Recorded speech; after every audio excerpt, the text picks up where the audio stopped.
This is day 4 of our 30 days AI automation challenge. So today we will complete the workflow we started yesterday, and then I will explain JSON and the 5 data types that we will be using in n8n. So let's go to the cloud. I've been getting a lot of questions. The people using mobile, you can still use it on the cloud, meaning go to n8n.io and sign up. Then you can use it. The reason why we're hosted it locally is for us to be able to use it beyond the 14 days and not just be limited to the 14 days trial. So if you don't have a laptop for now, you're fine. Use the cloud. In fact, for all of us today, let us use the cloud to do this because I don't want to take us through creating Google Cloud account to do what we're about to do today. So everybody for today, let's use the cloud account, meaning your n8n.io, you've signed up there, log in there. That is what we're using today. So here is the landing page or the UI of our n8n. We want to add the first step. We added this yesterday, right? So add the first step and add the on form submission.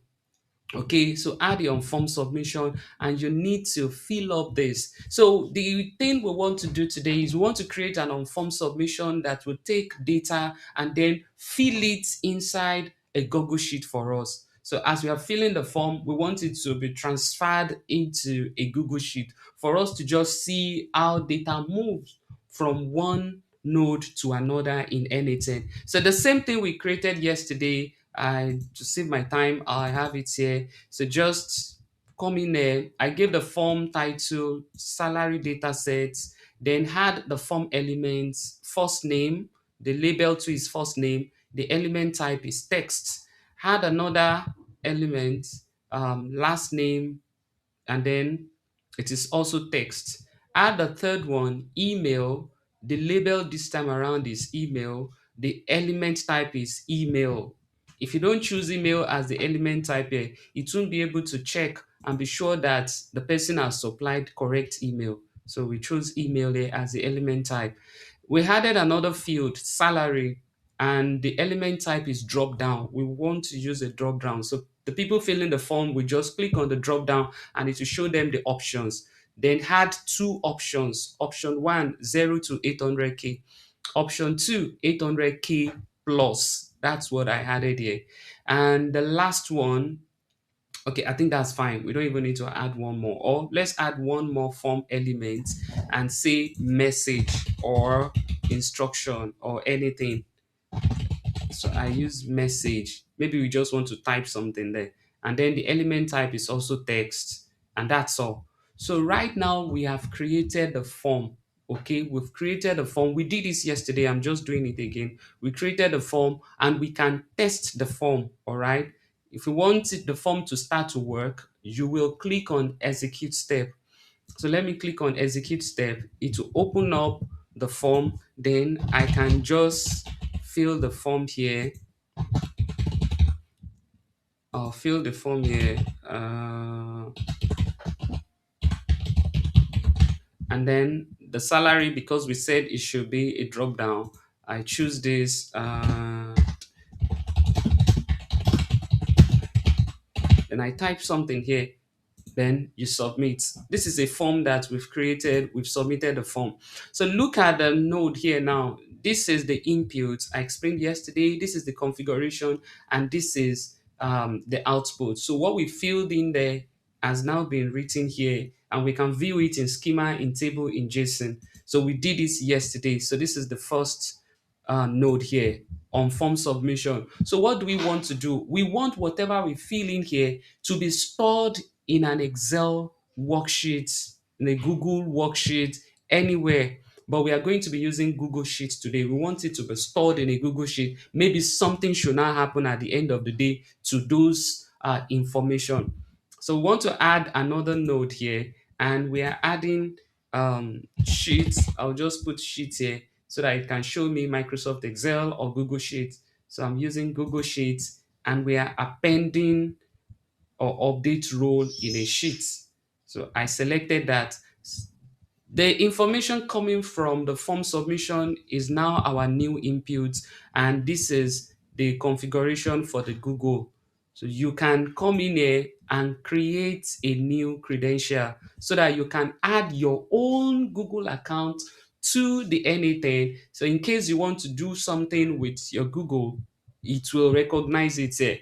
So you can click on new credential and sign in with Google. You notice that yesterday while we were trying to do this on local, the anytime we hosted locally, it wasn't bringing up this because you need to create your credentials in Google Cloud. But I don't want to take us, to that one now and not get confused. But if you're using the cloud, you just sign in with your Google account. It will open up and then ask you to log into your Google account, and it will be connected to anything. So I say continue, and I'm connected. It's saying connection successful. So that means my Google account has been connected here.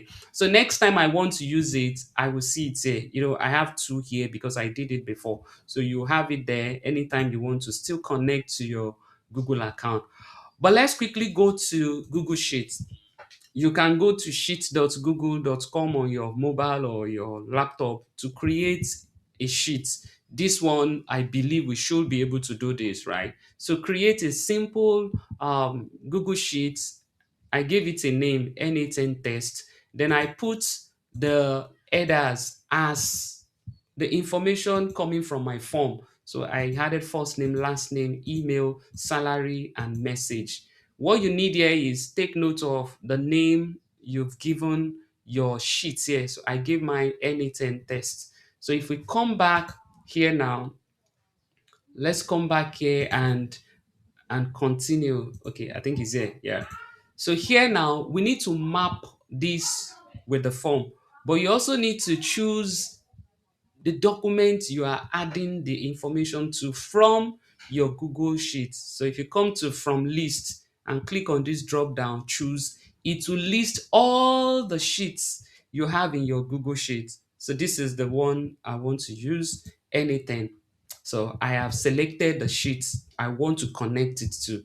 Then, our sheets can have many worksheets here, but there is only one here called sheet one. If I have multiple sheets here, I will see it, then I can decide which one am I actually connecting it to. So sheets from list, it has just one. So sheet one, look at it. So it's now connecting this to my Google Sheets.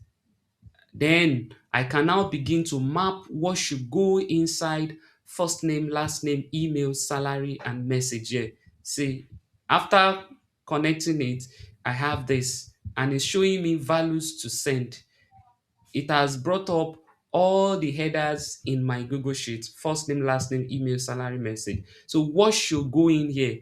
I'll come to the input here, drag the first name here and drop it there and say whatever is being dropped inside first name, put it in the first name in the Google Sheet. You see, everything moves in anything using JSON. Okay, so it has typed it here. Last name too, I drag it there. Email, I drag it here. Salary, I drag it there. Message, I drag it here. Message, yeah. All right. So I have been able to map everything here. So I have been able to drag the input and say whatever that is coming in from the input, let it go in here. So if I had another entry, it will come in here as the second row. Okay. So we're just doing that small thing for now. So I've added all this. And if I execute this now, if I execute this step, you watch out for the output here. Look at it. It's saying the column to match on parameter is required. What is the meaning of this? You need something to act as the primary key, something that will differentiate one entry from another entry. So this is it, the column to use when matching. So what is likely going to be the unique identifier here? That is what? The email. So it will look for the email, preventing two people from submitting their form. So it will check if that mail exists. It will not be able to add another entry with the same email. So it needs something to use to match the rows. Okay, so we've selected email here. Now let's execute it. So we are executing it now. Look at it. It's saying the output, everything is sorted. If we go back to our Excel sheet here now, look at it. It's in. I did not even do anything. So what we submitted inside n8n is now here. So this is a simple thing that we can do. So if I close it and if we run this again, if it executes this flow again, it will ask me to fill another form. Now decide and say, after getting their mail, what should happen? I mean, getting their form, what should happen? Something else should happen. That's how you build the flow. And the info moves from one node to another using JSON. So that would take me to JSON. So the essence of doing this is just to explain JSON and data types. So JSON is the universal standard, is that way to identify and organize information so that different computer systems and AI models can talk to each other. So that is JSON. So and LLMs are trained on JSON. So they understand it exceptionally well because it is structured and universal. So you're moving from a node form submission to node Google Sheets. JSON is the data universal standard for moving those data from one point to another. JSON itself means JavaScript Object Notation. Like I said, it's the organizational framework and it uses key and value pair to label information. Just look at the picture I put here. Name and then what's the name of the person? Nate is shipping it, pushing it forward so that there won't be any mix up. And there are 5 different data types that we'll be working with in n8n. Number one is strings. This is just text. So if you're pushing text from one place to the other, a name of a person, an address of a place, you're writing short, anything that has to do with text, you put it inside the double quotes. It is strings to anything. Number is number. Age of a person, height of a person, salary of a person, it is number. So number is also a data type. The third one is Boolean. Boolean is true or false. True or false. Is this person married? True or false? Is this person responsible for doing this? True or false? So Boolean is for true or false. And those are individual shipments. We also have the remaining 2 data types, and they are arrays and objects. So these ones handle more than one piece at a time. So for an array, you are talking about a list. So for example, you've got item 1, item 2, item 3. So there are 3 different lists that you are pushing, you're moving together from one node to the other. It's an array. Okay, so that's another data type. And the last one is the object. Okay, the object is usually wrapped in the curly braces, so it can contain different data types. So this is like a record in quotes. So you have a name of a person, Nate. The age of that person, 23. Is the person an adult? True. So you are shipping this in form of your raw JSON. So this is an object itself. So there are 5 data types that we've mentioned, okay, and then we said data moves from one to another in JSON format, which is the universal standard way that LLM understand very well. So this is the end of today's class. Your assignment: complete the simple workflow we did. Make sure you complete it. Share your comments, share your take home in the comment. If you're able to do it, put it in the comments, and then update your accountability document. Engage with 2 other people here. Let's keep going. Tell me about JSON, what you understand by JSON, and the different data types that we have. So we're moving slow and steady. Tomorrow we are going to look at expressions and variables, and then we'll keep going from there. There will be weekly projects. So at the end of week 7, you have like a project that you will do. And I'm still thinking of a way to, maybe we can have a leaderboard, and then we get little gift for best students. So let's keep learning, let's keep going.